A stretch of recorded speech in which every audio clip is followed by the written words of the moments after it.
Now, if... Oh, go ahead, Marty. It doesn't matter what I was going to say. Go ahead.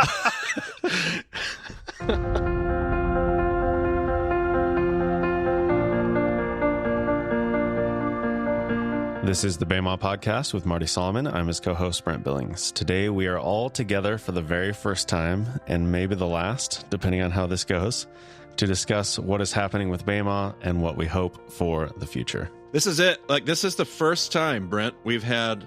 I'm looking at a Zoom call. Nobody else can appreciate this, but the first time we've ever had all six of us in the same space. Happens to be digital, but Brent, Marty, Elle, Brian, Reed, Josh, all six of us, all in the same space. Brian making his debut journey on the podcast, and probably not super happy about it.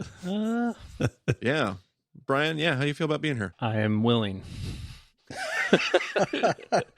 Hey, this isn't my cup of tea. I'm the behind-the-scenes guy, so I'd like to stay behind the scenes as much as possible. Yeah, we'll put you in officially as a guest because you don't plan to be back, I think, is what the idea is. I will be back when required. Yeah, there you go. As a guest. Not as a host. He wants to draw those lines darkly. We got Elle, crowd favorite. Hey. How's the baby and Elle doing? Baby and Elle are good. 19 days left as of recording. So, getting close. By the time they hear this, we'll have a totally beautiful, better story to be telling. That's right. Yep. Reed, how are you? Yes. How are you, Reed? Hello, I'm fine. How are you, Marty? I'm doing very good, Reed. Thank you for asking. Yes, I'm very excited. I don't know how many listeners, if they've heard anything about that. You're traveling to Kirksville. I knew that went out in the messenger, but I'm very excited for you to come here in like a month. I get excited every time I head to Kirksville, Missouri. Every time. Just hearing the name Kirksville. Who among sets us, my heart aflutter. Who among us doesn't get excited? Who among us? Josh Bossé is with us. Tell the people hello, Josh. Hello. First time on the podcast since your transplant. Yeah. Oh, yeah. I lived. Yeah. I'm here. That's right. I'm regaining full strength. That's right. We're gonna talk about all the things, but you've heard all the voices. We're on the same. Really, when you think about it, it's kind of interesting. Like we've never all been on the same call together. This is the first time we've all pulled this off, so I'm relatively excited. I'm also more nervous about this episode than I ever have been, because who knows what could happen? Who knows? Will the universe explode? Implode? We shall see. It will. Brent, it's a good time before plosive. Oh man. Oh no. It's going to be a plosive episode. Marty got some feedback on his mic technique from a professional audio engineer, and so we've made some adjustments. So for those of you who are out there listening, you may notice a slight difference in Marty's plosive situation. My plosives, softer plosives. He's got such powerful lips. Yes, I do. I'm uncomfortable and I'm leaving the call now. Would you say that the beard is kind of a natural plosive filter? No, it doesn't go that way. But he could wrap it up and yeah. Come on, Marty. You're seeing why this will be probably the last time we do this.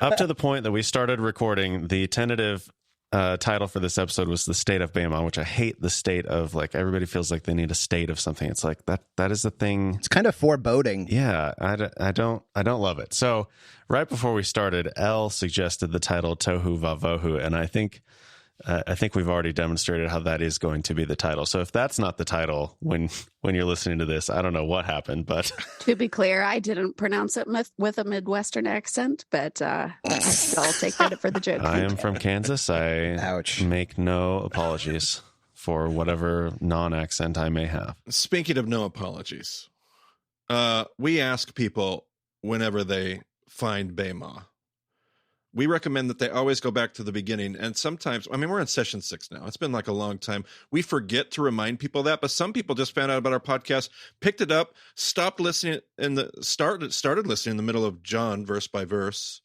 And it'd probably be a good time to be like, hey, put it in your words, Brent. You love to recommend that people go back and start at the beginning. How should people engage this stuff? Yeah. And look, I get it. People find the podcast in all sorts of ways. Some people find it and they do start at the beginning, but then they're like, well, my church started talking about Revelation, so I jumped ahead to Revelation. It's like, okay, well, what are we going to do? Like, we can't make you do anything, but we have designed at least sessions 1 through 5 to be listened in order. We're going to talk about stuff in session 3 that is building on conversations we had in session 2. So if you skip the prophets, as I totally would have been like, I don't care about the prophets. Those are boring. Those are uninteresting. There's nothing there. I don't know why God thought that this should be a part of his word. Like, who cares? Jesus is here, blah, blah, blah. It's like, yeah, Jesus is great. Absolutely. But Jesus is using the prophets all the time in his work. So I do think that it's easy to get stuck in different parts of the podcast. And so starting from the beginning and going through basically as fast as you can, at least through session 5, that gives you the context. And then you can decide like, oh, this was interesting. I want to go back here, spend more time here, but at least getting through it so that you have the full big picture of God's narrative. Like, that is the whole point of BEMA, is like, it is one story. It's not these different portions of what God is doing in the world with different people. Like, it is one big story. So getting through the whole session 1 through 5 core teaching and having that big picture in your mind, like, that is really important. So I love session 1. There's so much good stuff in session 1. I think a lot of us are really, really drawn to session 1 and those stories and what we can learn from that. A lot of us on this episode. But if we get stuck there, then we're missing out on so much more. So yeah, like, go back. Like, Josh, how much time do you spend in Torah versus other parts of the scripture? Like, it is a big deal to you, like, what is going on there, but you're doing that having gone through the whole thing. Yeah. Oh, right. Yeah. Oh, yeah, totally. Yeah. I mean, it's crucial. Excellent. Great reminder for all of us. So we talked about like going back. What about going forward? What do we have coming up on the calendar? Brent's got a fancy spreadsheet that tells us where we're headed. We just wrapped up. If you've been following with us, we just got done with basically a year-long journey. We started at the turn of the new year, 2022. We've had some interviews sprinkled in throughout that journey, but really we've spent this calendar year doing a verse-by-verse walkthrough of the Gospel of John. And you've heard all these teaching voices jump in along the way there. So that's just wrapped up. Brent, what do we have in front of us? We have a couple discussions surrounding Christmas because it's December. So why not? Yeah. Yes. My wife is going to be joining us on the podcast. She has a few thoughts that I relayed to Marty, and Marty's like, well, she should just use her own voice and get those on the podcast. So she's going to join us for a couple of episodes that we are all recording in person, Marty and Maggie and I. And then we're going to have a few mini series from each of our illustrious co-hosts. This actually may be breaking news right now. I don't know what Josh and Elle are going to be talking about. Reed is going to do 5 episodes on parables, which should be incredible. And then Josh and Elle have their own little mini series that they're doing as well. So I don't know if you guys want to share your topics. We got it slated in the interview. I'm going to ask them all about these series. We'll get to that. So I hope they got answers. It's going to be fantastic. So that's coming. Excellent. And then we have some other goodies that we may even be talking about after that. We still got some interviews. We got some really interesting different interviews slated for the next 2 or 3 months. So the usual and the unusual. That's what we have coming on the calendar. Let's swing over to Brian. Brian, you're the guy that only wants to be here when required. Let's talk about required conversation. Who the heck are you? And what do you do with BEMA? Tell us about this. What's your job? What is my job? Well, I am the new strategy coordinator at Impact BEMA. Give a little background, how I got connected, how I know Marty, how I know these guys.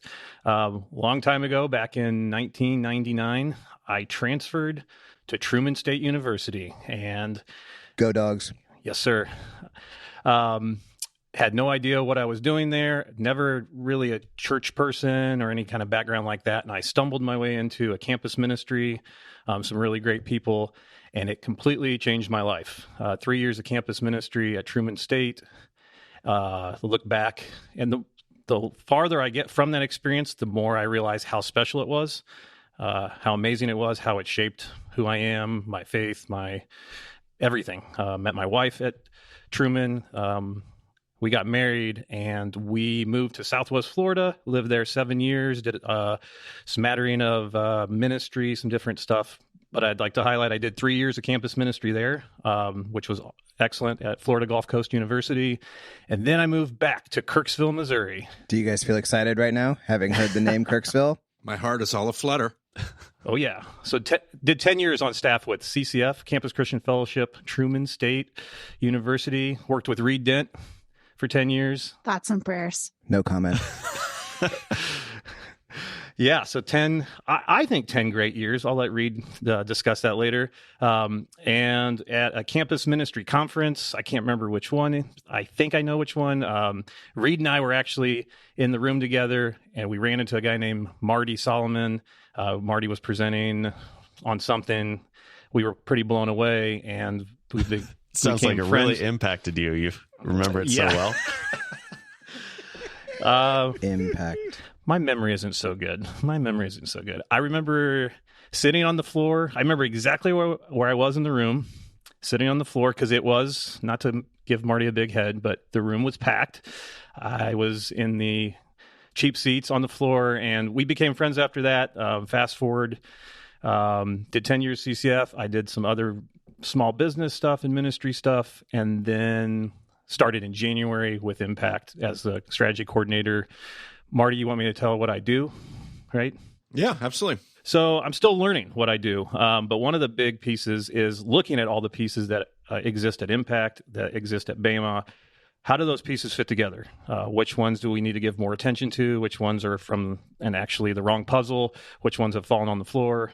So I'm doing that, and I feel like it's been, nine-ish months. I still have probably more questions than answers, but kind of in BEMA style, hopefully asking better questions with the BEMA team, the Impact staff, get to talk to some of our listeners, discussion group leaders, what they're thinking, what questions they have. And so that's my job. And then, just trying to help the team decide what we should be doing. Just because we could do something doesn't mean we should. And at least in the back of my brain, I'm always thinking, everyone here is really busy, has plenty on their plate. So a thing in my brain is the quantity of our yeses does affect the quality of our yeses. So I'm constantly thinking, if we say yes to something, is that going to diminish the quality of something else? Because we want to do things well. And I know these guys want to do things really well. So that's what I'm helping Marty and Brent and the whole crew try to do. Yeah, Brian's really helped me out a bunch with my day-to-day work. Before Brian was around, I was doing all of that kind of in the midst of everything else that I did, which was not healthy necessarily. It just wasn't the best way to be trying to keep asking those kinds of questions. I'm too distracted. I'm too busy. It's too easy for me to just overlook critical moments. So knowing that Brian is around has given me a lot of peace of mind. It's better because it's coming from different perspectives, and he's seen things that I would typically ignore, and it's just super good to have Brian around. So that's great. So in light of that, Brian, what's like the next thing this upcoming season? What is the thing that you're kind of working on relative to BEMA? Just curious about, what is the thing that you're thinking about that has your thoughtful attention? I think one of the things I'm really most excited about, maybe I'm going out of order what future things we're supposed to talk about during this podcast, but I'm really excited about our retreat, the co-host retreat we have in April. I am just super excited for what will happen when we put all the people on this call, possibly some spouses, and just see what good things come from that. I think there's power in team. There's power from, colliding thoughts and ideas. And I don't feel like I have a lot to contribute on like content of BEMA, but just to be able to step back and listen to you guys talk shop, I'm really excited for that. That's the kind of stuff that gets me up in the morning. And if I can even just help logistically pull that off with you, Marty, and the team, then that's one big thing. And And then other things that are probably a little more boring, but exciting to me are just some projects behind the scenes with the executive team and Impact as a whole. So Absolutely.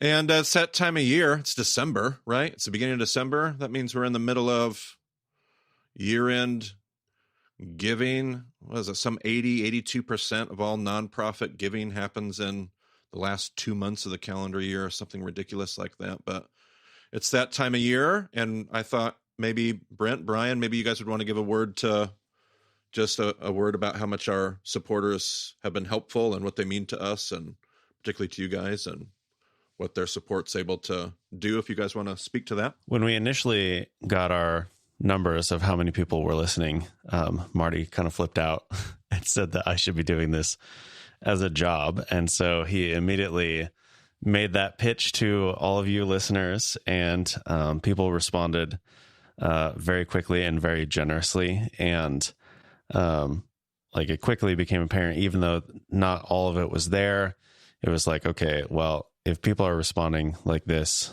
already, like, we're going to be fine. So I made the plunge within a few months. I think it was like 3 months later that I was able to make the transition to doing this as my job, which is incredible. And that support continued to come in as we suspected it would. And then it has continued to come in beyond that. And we are excited to have Brian on the team as a result of that generosity. And for those of you who have given, one of Brian's big jobs right from the beginning was just helping us appreciate all of you who have supported our ministry and our work. And so many of you have probably already heard from Brian. And yeah, I'm working on that as well. And he's just making our ministry so much more efficient and effective, and helping us catch things that we've missed before, helping us pick some pieces off the floor that we have dropped because we've just been consumed with other things. So I cannot, like, I love working with Brian so much. I didn't tell him I was going to say this, but like, Brian has made our ministry so much better and so much healthier. And that is all a result of the generosity of you listeners who have said, you know what, I've got a little bit of extra money. I can contribute to this work. It's made a huge difference in my life. And that was me. Like, BEMA made a huge difference in my life.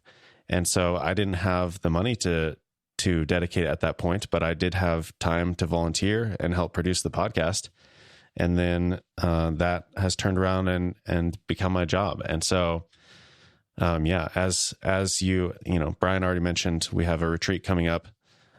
What people are giving now, as your generosity continues, will give us the information that we need to say, okay, well, what are we planning for the future, and what do we have the capacity to do? We're not interested in monetizing the podcast. We're not interested in advertisements. We want this to be freely available to everyone. We want it to be a dedicated space where you can listen to teaching and listen to perspectives without being interrupted by something. Like, we're going to recommend resources. Sometimes it may feel like a little bit more of a sales pitch than others. Like, we're not bringing on authors to talk about their books to help them sell more books. We're bringing people on because we think they're a good resource. We think they're a unique perspective that is valuable to look at. Like, we're just not, like, people don't pay to come on our podcast or anything like that. There's the whole idea is just, we want God's word to be freely accessible to people. So while we could do advertising, and that would be a whole different thing, and we could maybe do more than what we're doing now, like, that's just not where we're at. That's never been where we're at. That's not why we're doing it. So, yeah, how you respond, we will take whatever that is, and we will say, okay, this is what God has given us in this season, and what do we do with it? So I'm just so thankful for everyone who has so graciously supported us and believed in what we're doing, and most of all, shared it with people. Like, so many. I don't think I've ever talked to a listener who said, oh yeah, I was looking for something, I just found it. Everybody's story, as far as I know, is like, oh yeah, my friend told me about this. My mom told me about this. My son told me about this. It's just when it and that was me.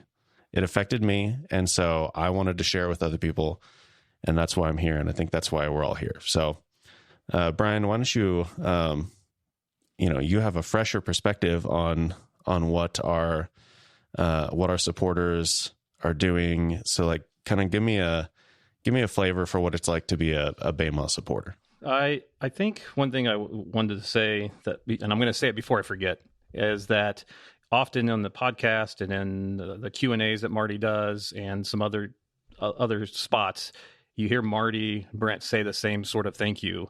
And I've even thought before, I'm like, oh, Marty said this almost verbatim the last time, and he'll acknowledge that. But what he says is true, that it is because of the generosity of so many people giving small gifts and big gifts, but especially the quantity of people giving these small gifts that is making all this possible. And we are super grateful for that.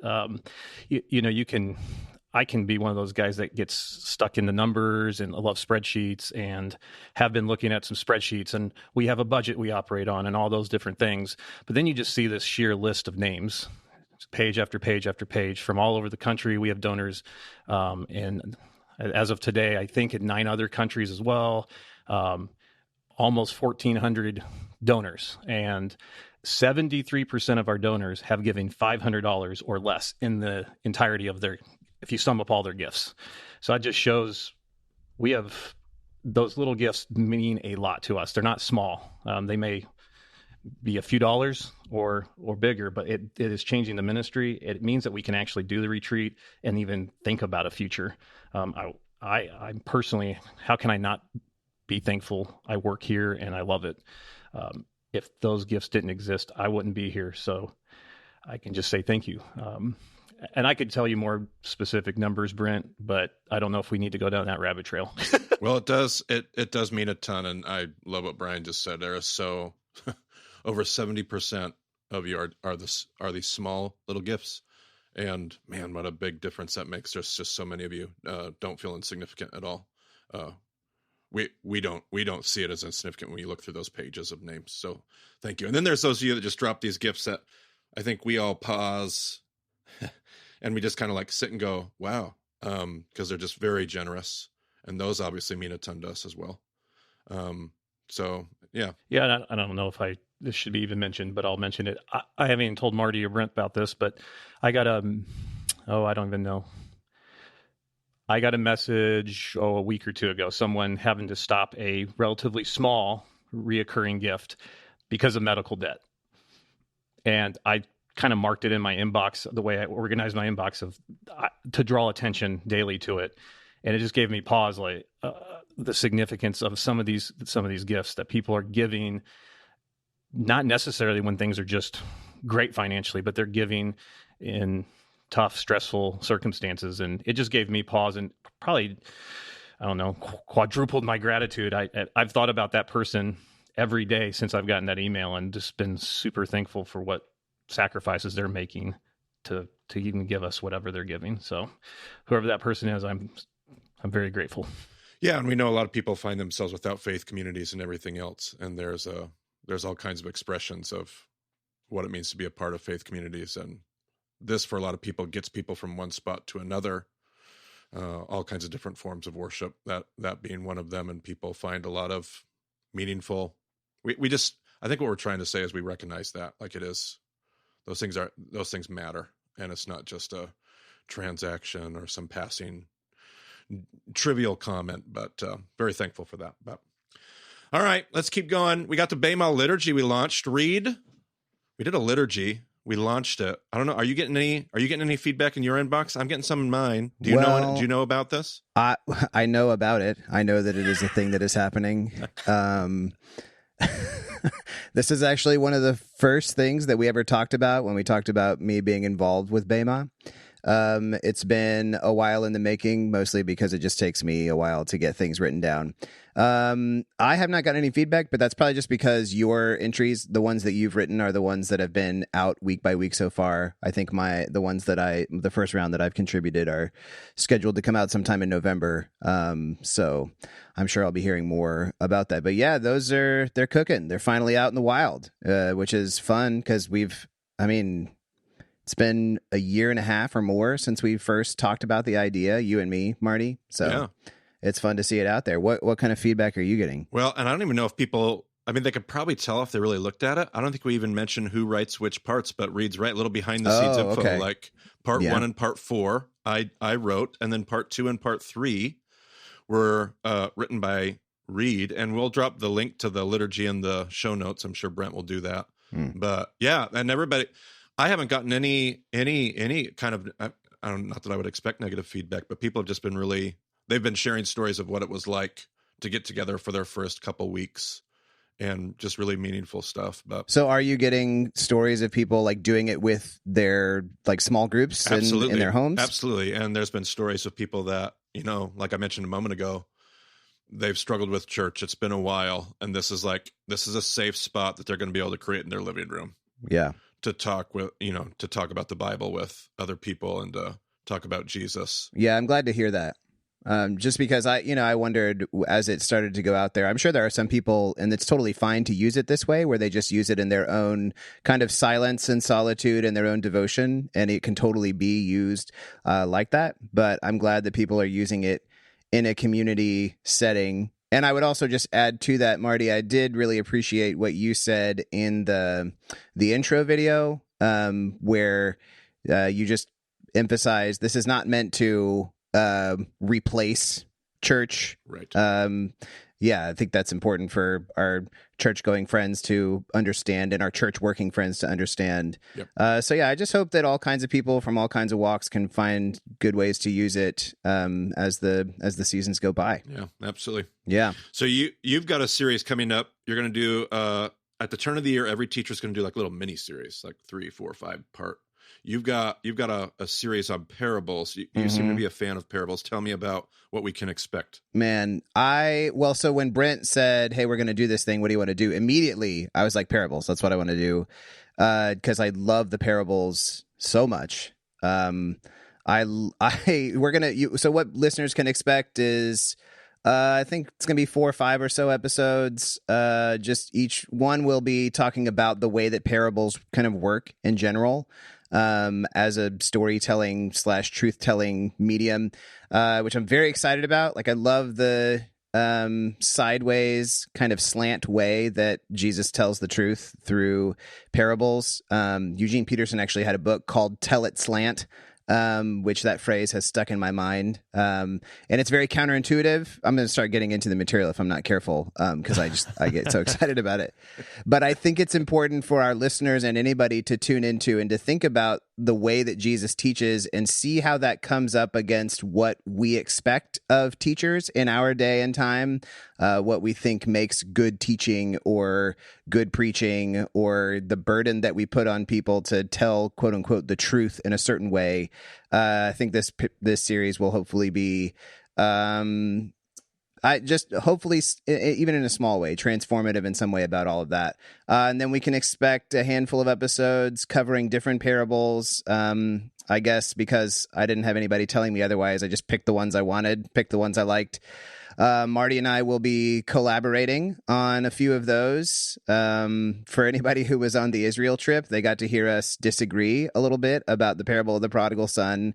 Not so much in a way that we're fighting, but just as a matter of emphasis. So we'll probably get into that. We'll talk about the prodigal son. We'll talk about the Good Samaritan, the unforgiving servant. There's a couple others that I'm not thinking of at the moment, but yeah, I can't wait to. I think of the parables as kind of a house or a room that we get to live in, and they provide windows on all sides, and we get to look from within the parable at this kind of idea or that kind of idea. What is judgment? What is grace? What is mercy? What is kingdom? And we can look at it from within the characters, the action, the feelings of those parables. So very excited to dig into that. Yes, we do. We do sometimes see things differently, Reed and I. In light of that, I'm thinking I should maybe accept bribes as the editor on who gets the last word for that episode. I just want the slant word, not necessarily the last one. Oh, that's so good. Well, I deeply appreciate that too. And I'm very excited. Some of my favorite sermons, the favorite sermons I've ever heard from Reed are, I think couple of them on the wisdom, but Most of them are parable sermons, and some of those are just some of my favorite sermons I've just ever heard. We did a series on parables at our campus ministries a handful of years ago, and it remains one of my favorite series that we've done. So I'm just always ready to dig that back out whenever I can. Yeah, absolutely. Well, and in true BEMA fashion, I will link to that Eugene Peterson book if anyone wants to get a jump on Reed's content. Excellent. All I have to do is just say a name of a book, and you will link it. Exactly. I love that. I don't even have to quote it or anything. All right. Well, I'm going to move over to Elle. Hi. Hebrew Elle. She's making fun of Brent's Midwestern accent, which definitely is deserved. I don't want you to talk at all about how I speak Hebrew, Elle, because I'm sure it's flawless. And Your secrets are safe with me. oh, good. Marty, say a sentence in Hebrew just so we can hear it really quick. No, it's all good. I don't want to have to. I'll just be showing off and be burying Jesus. So. Not even just the But first how- 4 words. You even So- said this on the podcast already. Yeah, and now I go back and I go, oh, every time. So I'm doing these transcripts, right? That's not even on our thing to talk about these, but I'm doing these transcripts.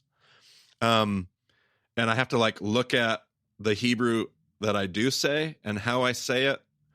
And now I know enough. And you want to know why I know enough? Because I'm taking these Hebrew classes from Elle. Elle's my Hebrew teacher. And now I'm learning all the things I didn't know. I knew just enough to be dangerous, and there's more dangerous than knowledge. So, but it's been really fun to like, oh, that's what that means. And that's what that actually meant. And that's not quite what I said, but close enough. You know, we all get to learn and grow. You're enriching your material as you go along. That's what we're here for. Absolutely. How are the Hebrew? Like you were doing some classes and that all kinds of people came, group classes, private classes. How is the Hebrew classes going right now? They're going great. Yeah, I'm just wrapping up an advanced class and an intermediate class and last few couple private students before I go on maternity leave. I'm looking to restart. So since this is coming out in December, you can check my website if you're interested in taking those. Lots of people send me emails throughout the year, which is really kind, being like, hey, when can you sign up? Good news. Now is when you can sign up. And based on interest and my time and what's going on, sometimes we don't always offer all intermediate and beginning and advanced and expert and private. So you kind of have to keep appraised of what's being offered at what time, but yeah, they're lots of fun.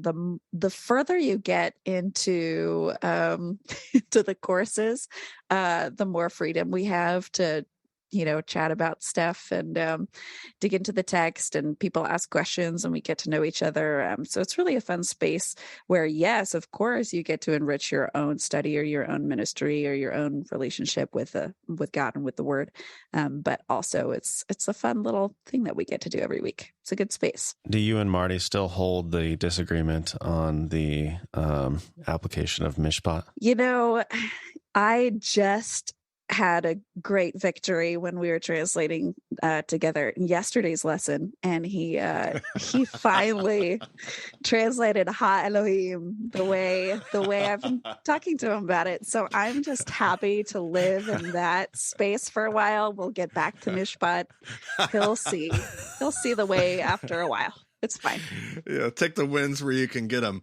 By the way, the reason I knew that was because of your podcast, The Text and Us. You're literally translating, and then like you and George will talk about, you'll give commentary to it, but you're translating your way through who knows how much of the scripture, but you're coming up to like you're over halfway done with Genesis, and that's been sounds like a really fun journey. So many people have enjoyed listening to your take and your translation. Yeah, George is my husband, if you don't know, and we do have the podcast that texted us, and every week I translate one chapter and we talk over it, and there's midrash, there's deep stuff, and then there's also a lot of irreverent humor, and it's just having fun.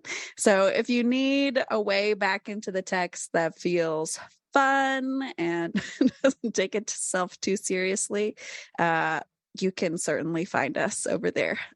Yeah. George informed me listener stats. We made a joke about Twilight, and that was the biggest drop off for listenership. Everybody turned it off right there. We can't do it. No, not happening. As it should be. Unbelievable. Yeah, well, good to know. Good to know. I might have to revise my miniseries now.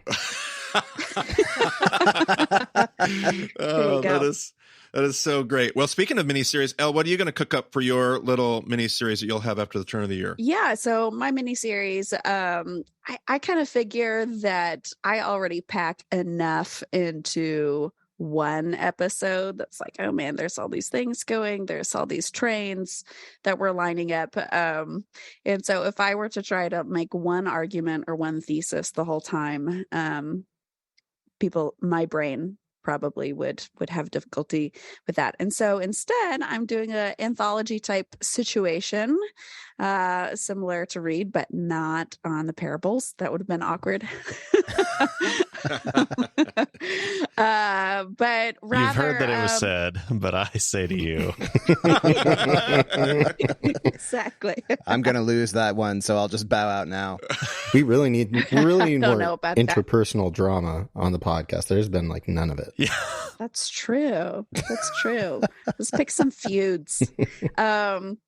No, so I'm going to be kind of looking, my overarching research question will be, sometimes when we look at the text or we imagine a past, any kind of past, including a biblical past, I can say the word past. I got it. Don't worry about it, Brent.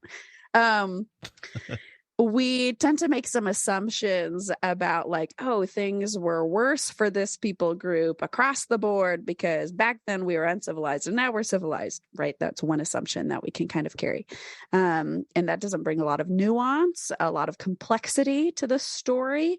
It doesn't necessarily enable us to make good judgments about the details of those stories, and it doesn't help inform our present about, well, what's biblical and what's not, right? So I'm going to be looking at different extremely overlooked, because maybe they're only one verse long. Maybe they're a whole chapter. There's a couple of those. But little spots in the text where there's some stories of women, and I'm going to be pulling some cultural things, some historical things, some Akkadian things. I'm always excited to bring that in to help illuminate these stories or these little verses and see what we can find out about the way, what kind of cultural context, what was it like to be a woman at this time? What can we learn from it? What can we take away? And plus there's cool stuff that you don't know. I promise you haven't found it, because sometimes your translators have changed the words entirely. There's your plosive spread. What? How can this be true? Say it ain't so, Elle. Alas. And so we'll get to look at some of those together, and that'll be good. And I'm excited. It's good stuff. Well, that actually really, I hadn't even necessarily heard the depths of what you were going to do. So now I'm excited. I can't wait to hear these things too.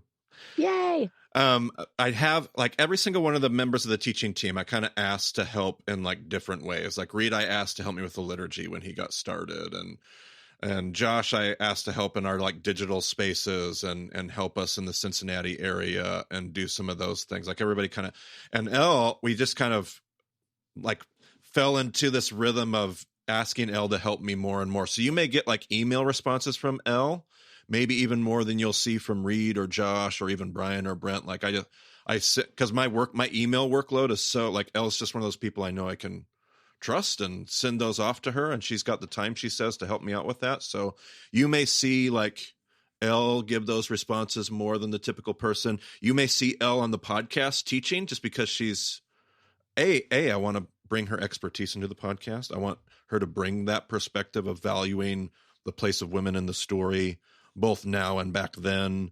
I want that to be more prominent. She also just has the flexibility to be able to do that in her schedule. So, not to mention, she is by far the most educated person on this podcast. Oh, that's not even, and we talked about that when we introduced her, and she pointed out like how true that has to be for people in people in her situation for women. Yeah, right. They have to be so much more educated before anybody even listens to them, tragically.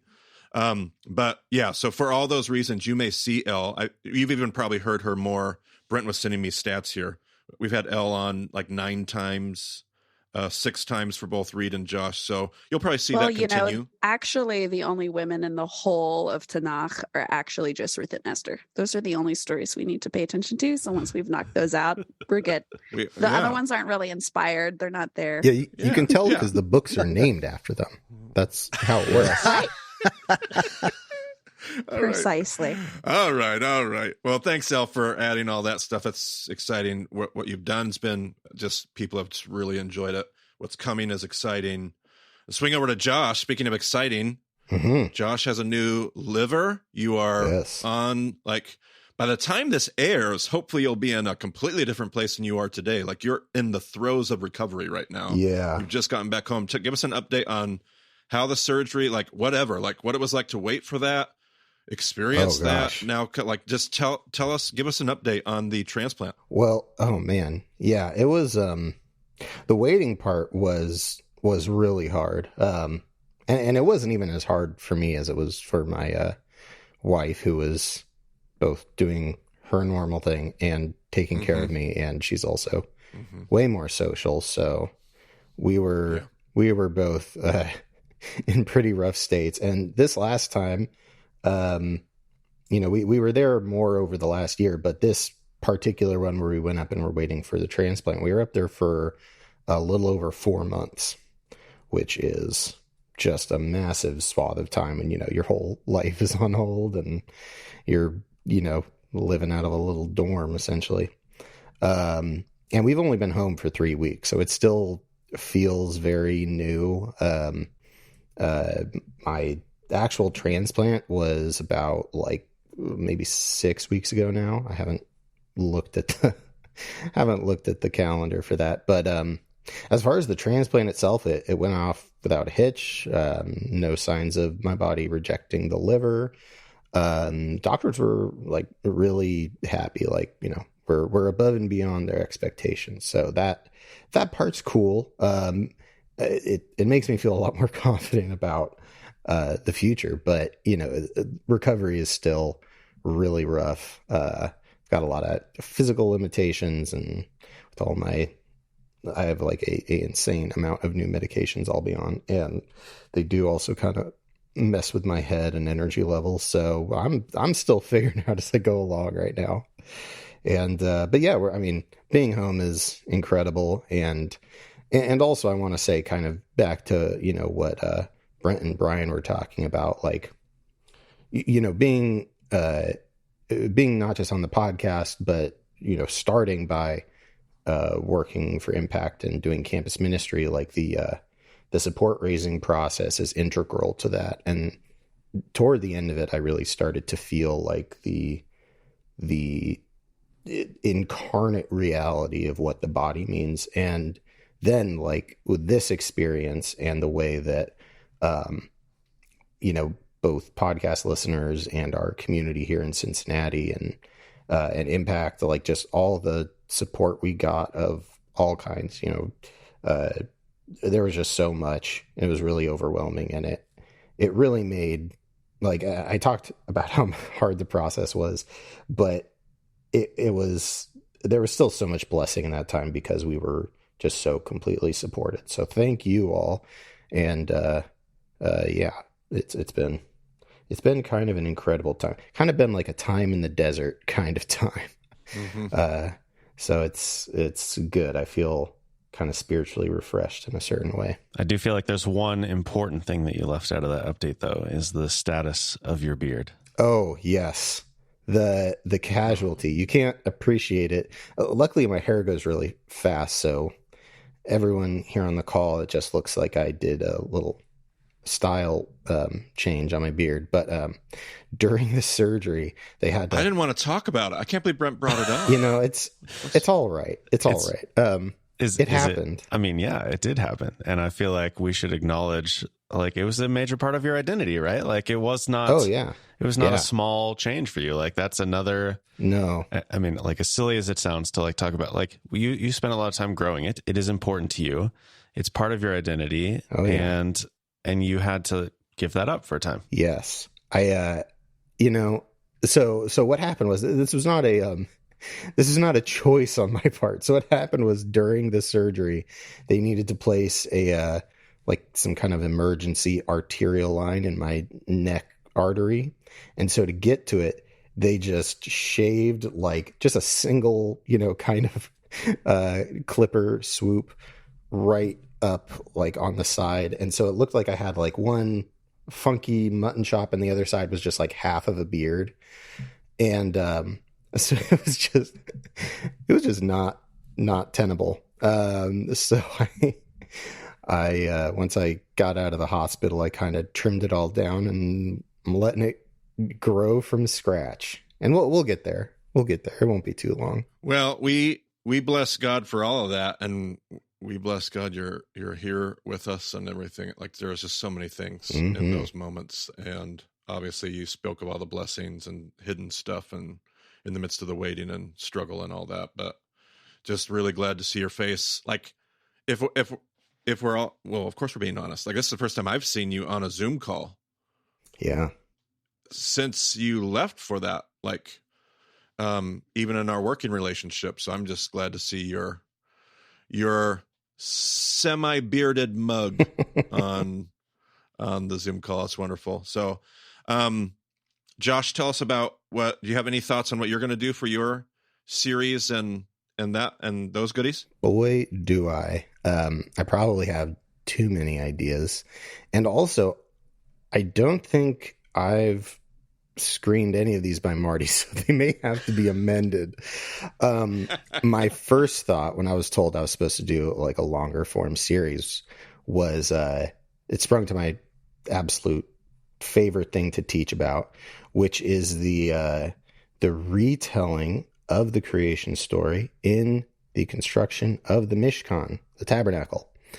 And so when I've done this in the past with like Bible study groups I've led, it has taken like a full 12 weeks of like hour and a half, 2 hour long teachings to get through it all. And so usually I go through all the days of creation, break them way down, and then flip over to their counterpart in the tabernacle, which each one, in the Genesis narrative, each day is about like, 4 verses. And, in Exodus, they tell the story of each day over an entire chapter. So there's a lot of juicy content in there. It's going to be hard to break it down, but I would like to trim it way down and potentially do a 7-part series on that. It's one of the things I get most excited to talk about, especially because it takes all the things God is saying to us through the creation story and the spiritual kind of precepts behind that and turns them into practical, like how do we make that space for God to show up to other people? And it takes it and it roots it, and to have like, that much practical rootedness with something so fundamental to the story really excites me. And if that for whatever reason doesn't work out, because it's massive, I'm also really interested in doing like midrashic biographies of the matriarchs and patriarchs. I also love my wisdom literature. I've got a lot of good stuff in Ecclesiastes, Job, Song of Songs. That one's probably going to get edited, but anyway, Revelation's another one. Anyway, so I've got lots of ideas, and also a lot of the stuff we're doing ministry-wise here in Cincinnati works really well with BEMA stuff. We've basically been trying to hammer out like good structure to like help facilitate like everything Marty talked about in terms of making space. We've been trying to convert that into something that is much more entry level. We always get asked like, how do you actually do Shabbat? And it doesn't come naturally to everyone. So between that and getting more practical ideas of how to do that well, and even like getting into some kind of festival cycle, I've got all sorts of stuff cooking there. And by the time I'm ready to do my series, I don't know what's coming out, to be honest. Shoot, a new podcast, Josh Bossé. After Hours is what's coming down the It pipe sounds here. like Josh's miniseries is going to be just all of sessions 1 through 4 just redone, which is probably what's called for at this point. So I'm in favor of that, Josh. BEMA remix. Well, and I don't know what Elle's breakdown is for her series of episodes, but Marty's spec for this idea was a trilogy from each of the co-hosts, which has turned into 5 episodes from Reed and apparently 7 from Josh. See, I like to follow directions. I like structure. You told me a trilogy, I'm going to make a trilogy. And now I hear people are doing 7. We'll give you 2 trilogies. Two, and I'll make it 6. It'll be great. Double or Am I nothing. really going to be criticized on this podcast for making 7 of something? My goodness. Absolutely not. I just love it. It's so great. To give you an great. idea of how we have no shortage of ideas, like we're going to be fine. Yeah, no, we are. And it actually thrills me to hear everybody talk about their ideas because we are going to be fine. We got lots of stuff to work on and talk about, and it's great. And that means I don't have to be like recording new episodes every single week because we got all kinds of stuff in the hopper. But Brian, you mentioned this BEMA leadership retreat thing we're doing in April. So if this wasn't crazy enough, I think we've done a great job and we should get gold stars. We've been very respectful. wow. Very tame. Yes. I've mostly just kept my mic muted so that I wouldn't say anything to Marty or about Marty. I thought something was wrong with Reed. I was concerned about Reed most of the time. Whatever oh, works. Goodness gracious. That means I get a really big gold star. To take this idea and put it on steroids, we're planning on getting everybody literally together in the same space at the end of April, or right around the turn of the end of the month of April, beginning of May, and just spend 2 days. Brian's nodding. You can't even see him right now, but he's nodding because he's excited about this. He wants to see the strategy. He wants the ideas and the creativity to flow. And BEMA's often just been Marty sitting there working out the spreadsheet and the calendar and trying to figure out what we're going to talk about next. And because we invited more people to be involved in the team, we can do better than that. Like, we can all get together and say, here's what excites me. Here's what I'd like to do. Like BEMA liturgy. Maybe there are other ideas. Maybe there's other resources that we get excited about creating. Maybe there's other things that we would like to do. So I'm excited to get together with Brent and Brian and Elle and Josh, and Reed will be there. I shall be first. Saw that one coming.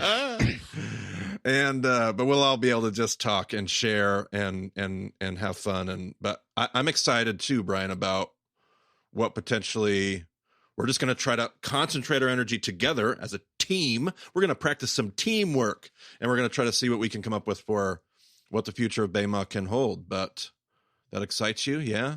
Anything you'd add to that? No, I mean, somebody just said there's no shortage of ideas, and we've never even met all together. So I can't even imagine what's going to happen. And then question, Marty, you going to play some board games? I don't do that. Yes, you do. We could all bring our computers and play WoW together, Marty. Would that be better? I would absolutely do that. If I that's have gone through about half an hour with each one, building Brent and building Marty Shlomo, their D&D characters. So, I never even thought about this happening at the retreat. What in the world's happening right now? We could do a one shot. Elle, can you DM a campaign for us? Oh, 100%. Okay. Elle tricked me into it. I didn't even know I was doing that with her. But I did subsequently think this could be a bonus episode of the BEMA podcast. I'm telling you. It's going to be terrible. I don't know what I'm doing. Details. It's a great segue. So, speaking of a podcast episode, we have this leadership retreat, and really that retreat's going to give so much like practical direction to what we're talking about here. There is an idea floating around that has enough substance to it. I'm going to share it. I think I've even mentioned it before on the podcast. It's not a guarantee. If we don't deliver on this, don't hold it against us.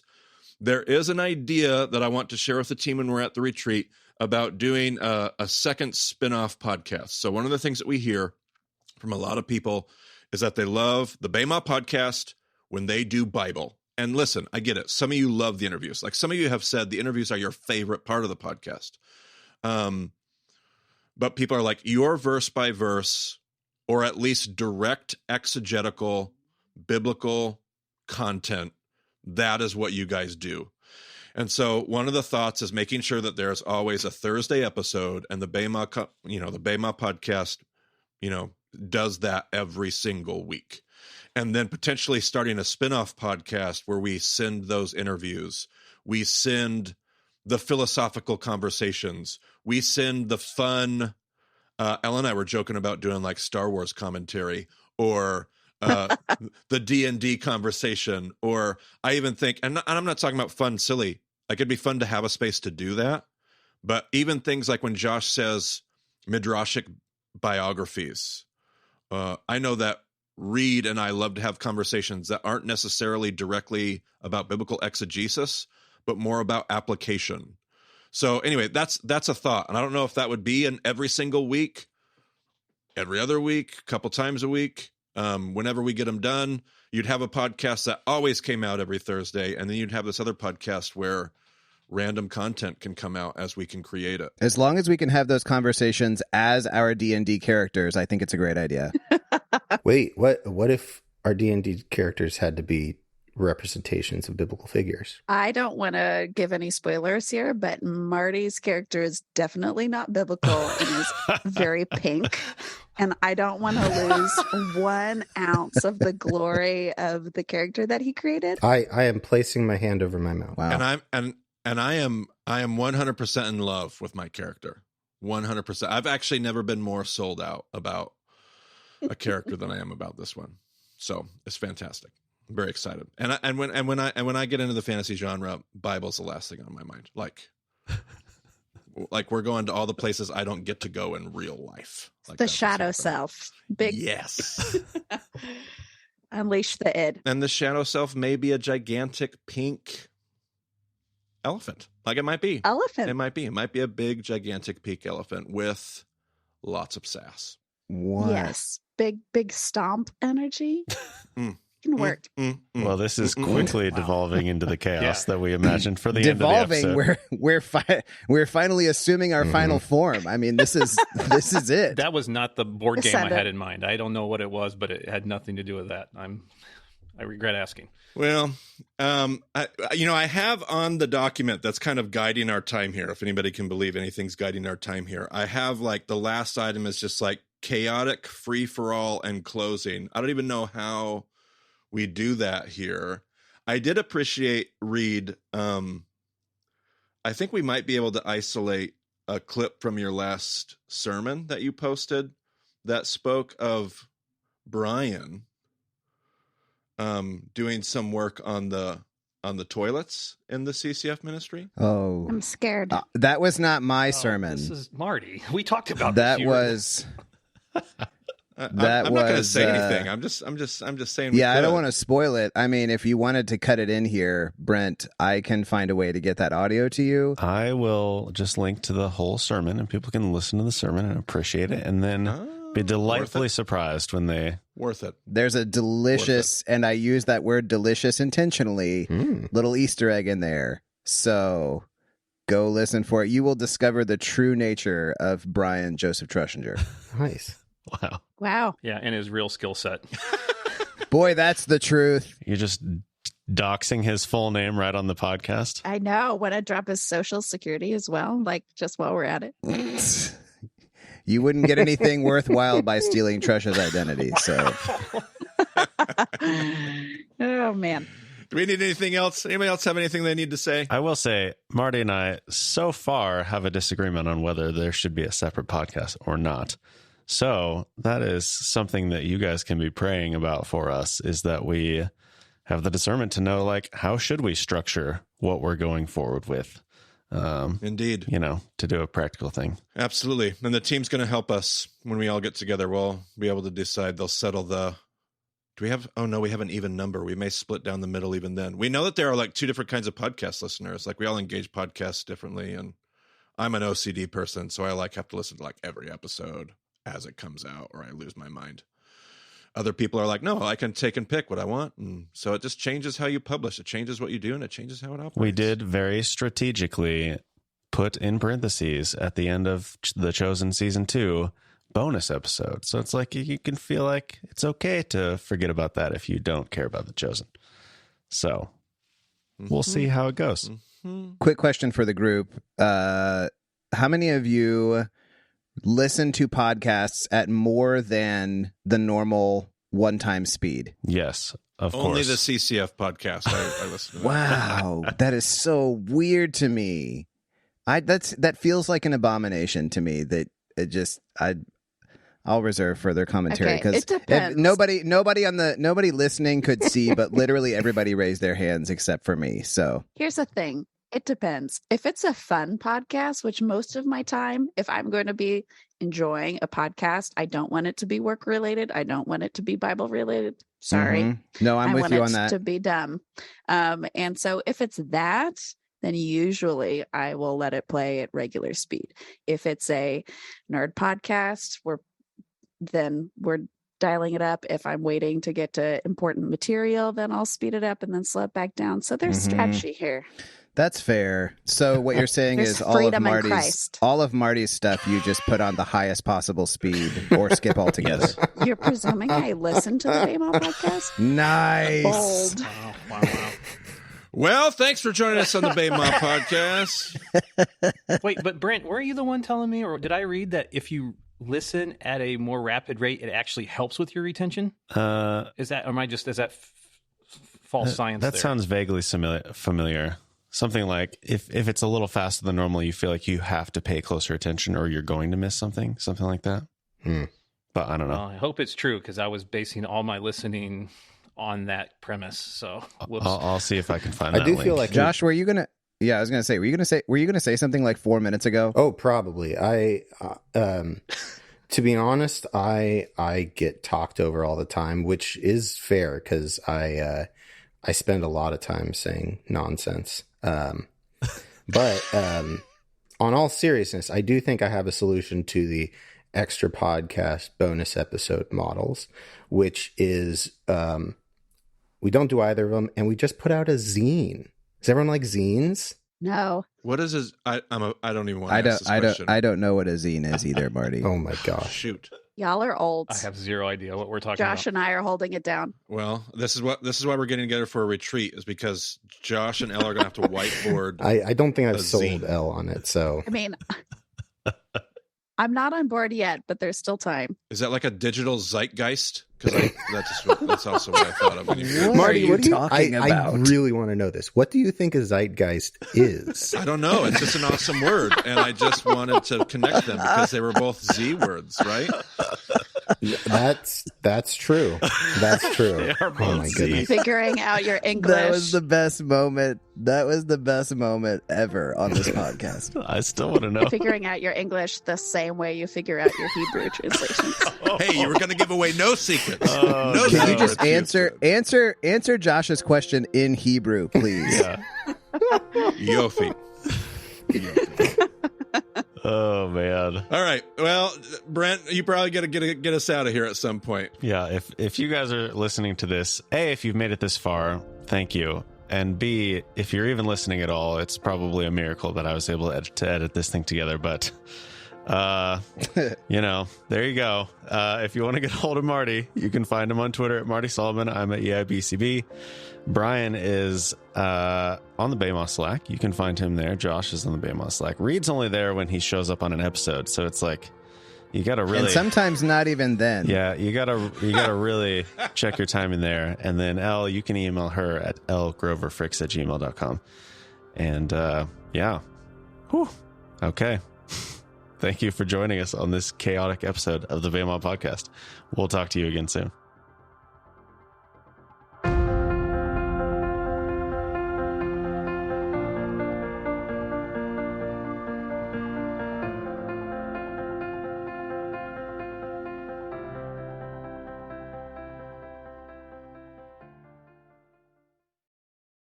So are we actually going to play D&D?